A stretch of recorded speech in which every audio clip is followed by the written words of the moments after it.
So I'd like to share how I set up my gradebook to reflect the standards that I'm teaching my students and to also reflect that formative work is practice and summative work is the true show of knowledge, and that's what they're ultimately graded on. So this is the setup of the categories. According to my world language standards for Spanish and other languages, students should do performance-based assessments. And so the categories that are weighted at 30% are the different types of performances that they will do: interpersonal, interpretive, presentational. But there is a category to demonstrate knowledge that sort of leads up to them being able to do those performances.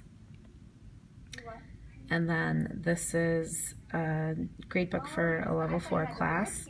And you can see that the way things are set up are that the different categories are reflected in color.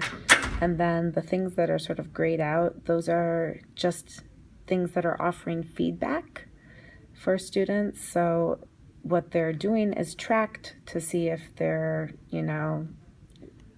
getting proficiency on some of this practice work, what level they're at as they're in progress.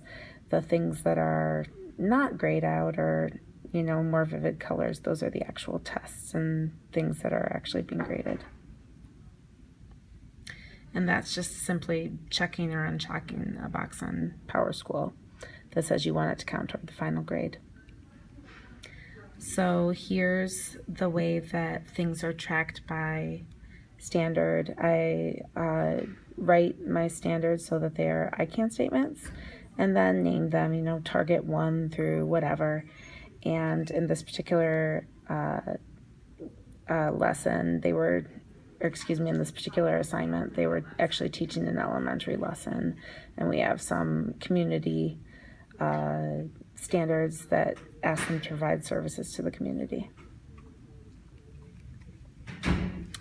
This is just another view in which you can see, actually in this case, multiple standards were being proven at this point that they could do these things. So those were all listed. Rather than sort of parsing each one out, I just put it in as one assignment and then list all the standards or ICANN statements that apply. And here's where you can see include in final grade is not checked because it was just practice. And just another view of how particular assignments are tracked. This was an actual actually test. In this case, it was the writing test, and that was related to the earlier text conversation. You can see they're the same color, so hopefully that was kind of an indicator of how they would do on the test. Okay, and then this is just, again, another view of a different assignment in another unit. So the U5 at the beginning, I just put in there so I know this is Unit 5. This one happened to be about a better world. There's some that said U4 here, and those are a unit on interpersonal relationships. And I just, because my targets are numbered 1 through whatever, and they're not necessarily the same goals for each unit, I do need to put that unit in there to let the student and their parents and all players know that this is this particular target. And then, of course, I write out what it is down here. The students always have a list at each unit too. Okay, so just moving on from there, you can see the check in final grade. This indicates that this was a summative assessment because it's actually included. Right, and this is the student's view. So all of those things that were unchecked so that they were not included in the final grade, you can see that those are asterisks here.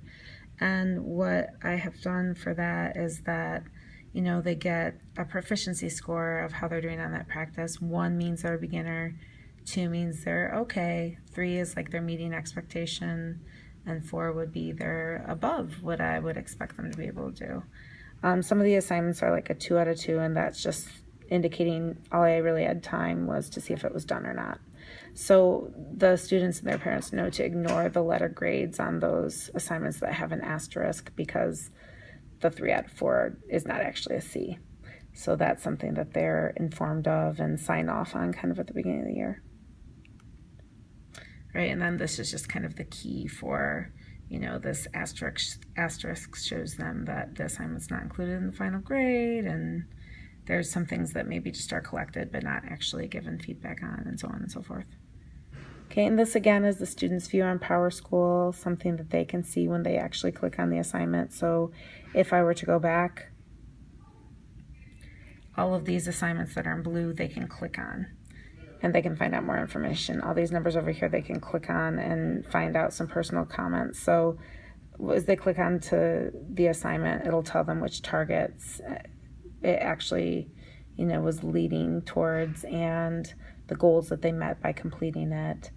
Sometimes there's more than one time. Sometimes something that says target 7, like this chicken video about not eating conventional chicken and eating organic chicken. That was this here. It was actually multiple goals that they worked towards, but that was kind of like the big one. Right, and then this shows what it looks like when a student gets a note on a particular assignment.